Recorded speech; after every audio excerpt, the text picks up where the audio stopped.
This is our England tour, October 2009, and one day we went from London to Windsor Castle and Stonehenge and then Bath. And you can see on this map the course we took and how long it takes. They're pretty close together and you can do it all in one day. We arrived in Windsor Castle in the morning. You can pause this map of the precincts of the Windsor Castle and all the different areas and have a read of it. But we started off by finding a parking spot and then walking through the shops into the railway station, and there was this tiny little vintage train with the royal coat of arms on it. Then we walked up a road called Castle Hill Road, or just Castle Hill, to the entrance where the King George II statue is, and then we wandered around and had a little bit of a look.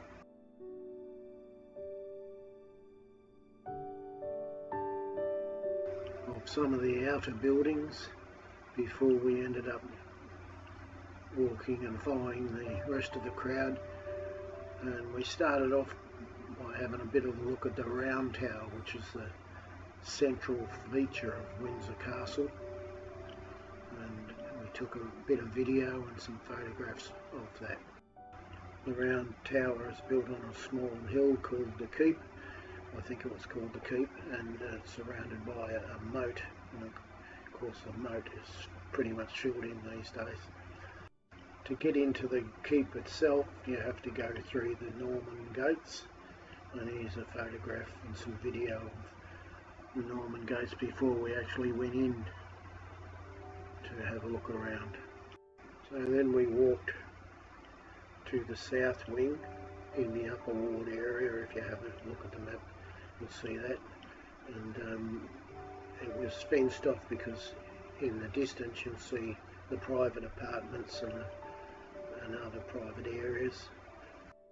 I'm not sure what the other buildings were in this particular area in behind the Round Tower, but you see the aeroplane in the sky above. It was a British Airways jet, and that's the airline that we used to get to England. The moat path gateway was locked, and a little car drove into that garage, and in behind this area to the left is the actual state apartments, and that was where we pretty much ended up after we looked around here. This pathway is down to the lower ward where the Horseshoe Gloucester parade grounds are, and where they do their changing of the guard ceremony within the Windsor Castle. Here's my wife standing beside one of the guards in the guard box. We were lucky enough to see a presentation of the changing of the guards, and then we saw them march off towards obviously where they were going to stand guard all around the Windsor Castle. We continued to walk down the path to the St George's Chapel, and here's a video of the outside of St George's Chapel. In a number of different areas there was plainclothes police guarding entranceways, and here I am just before I gave birth. We went inside the St George's Chapel and had a quick look around. The chapel was built in the 15th or 16th century and is of a Gothic style, and it's the home of the Order of the Knights of the Garter. And you'll see the wooden stalls and other wooden furniture in there.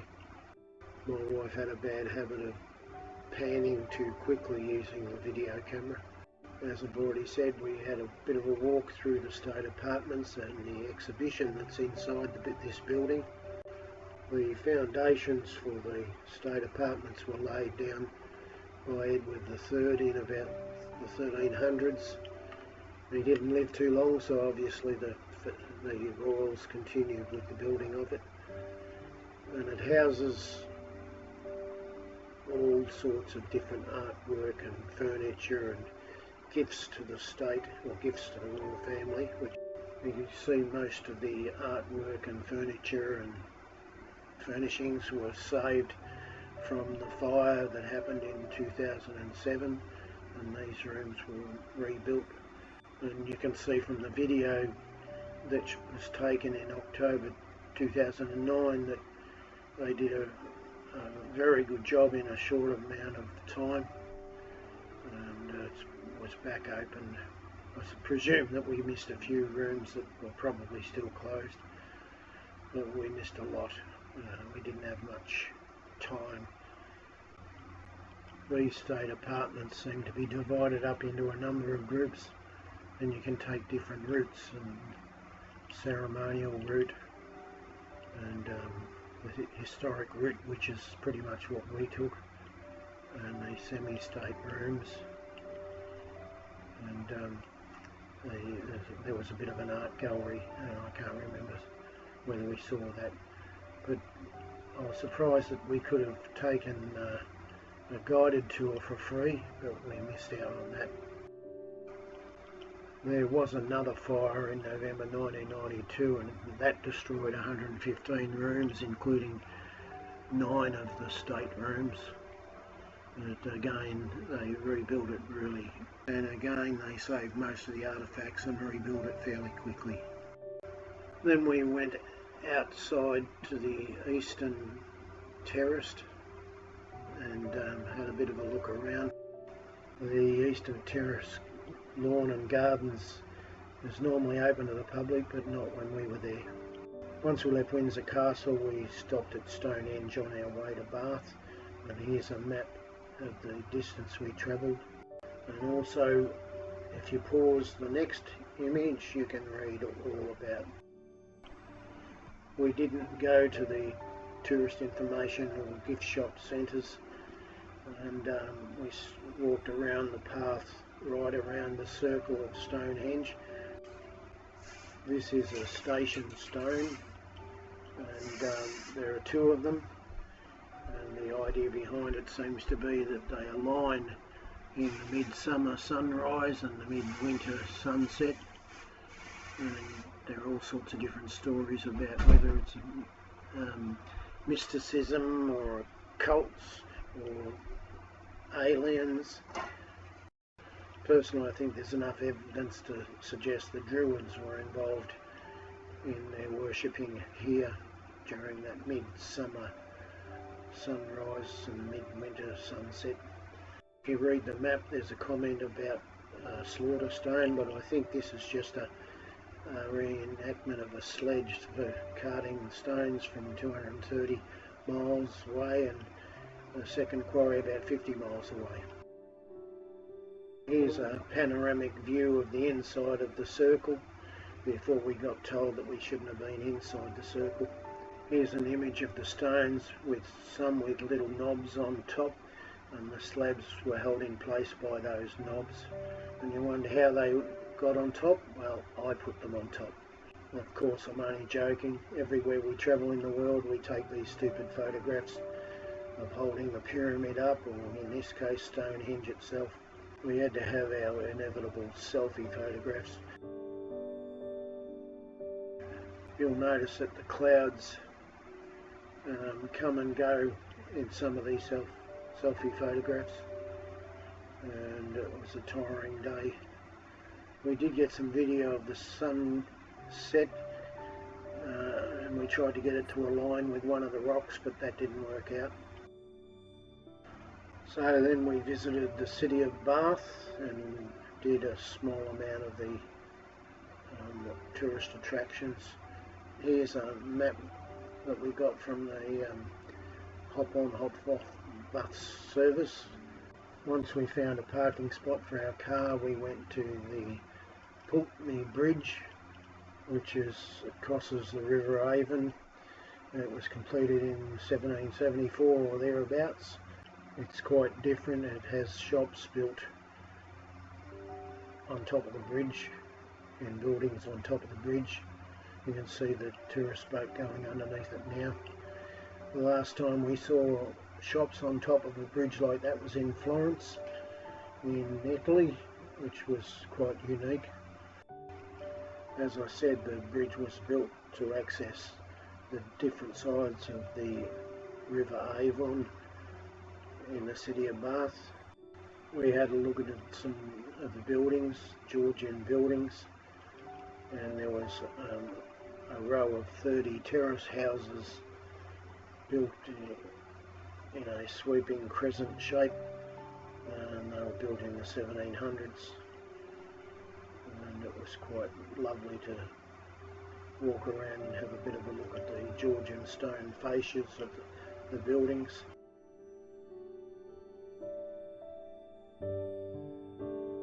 There was another set of buildings called the Royal Crescent, and there was a big park in the middle of those buildings. Some prominent people have lived in these buildings over the last 260 years, and their exclusive apartments and Jane Austen Museum, I think, is in there too. Then we went and walked through the shopping centre area, and we came across the Cornish Bakery, and I grew up loving my mum's Cornish pasties, Cornish meat pasties, and inside the shop were a whole heap of cakes and pastries, and I bought one pasty and it was yummy, yum yum. Not as good as my wife's cooking. But then we wandered out into the shopping centre area at the different shops, and then we went down to Parade Gardens, and if you pause this video you can try to read what it says about Parade Gardens.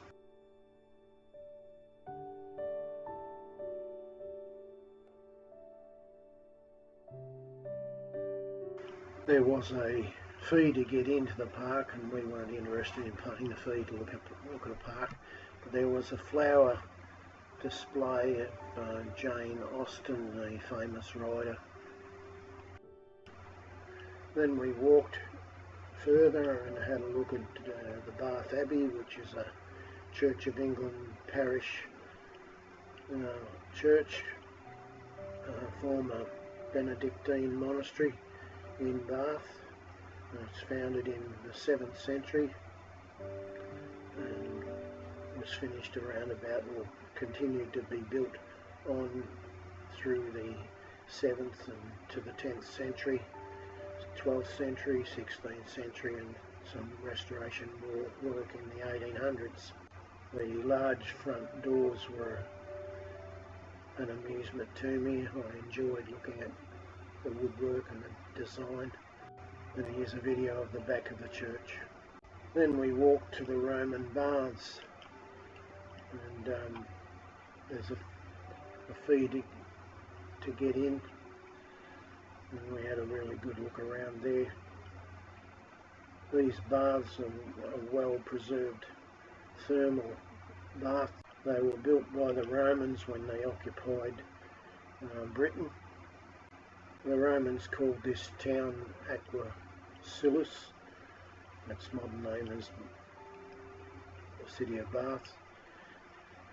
And these baths were divided up into a sacred spring, a Roman temple, a public bath, and there's also an area set aside for Roman artefacts, and that was built in the 19th century as a tourist attraction. There was also a pump room, and this video shows what I think was the pump room. You can have a little bit of a look at the statue and what I think was a pump room, and some other artefacts in this photograph here. And because we only had the GoPro and the Lumix, our flash didn't work that well, so the photographs aren't that great. The video was produced by myself, and of course it's another exciting video of our England tour, October 2009, of the city of Bath, Stonehenge and the Windsor Castle.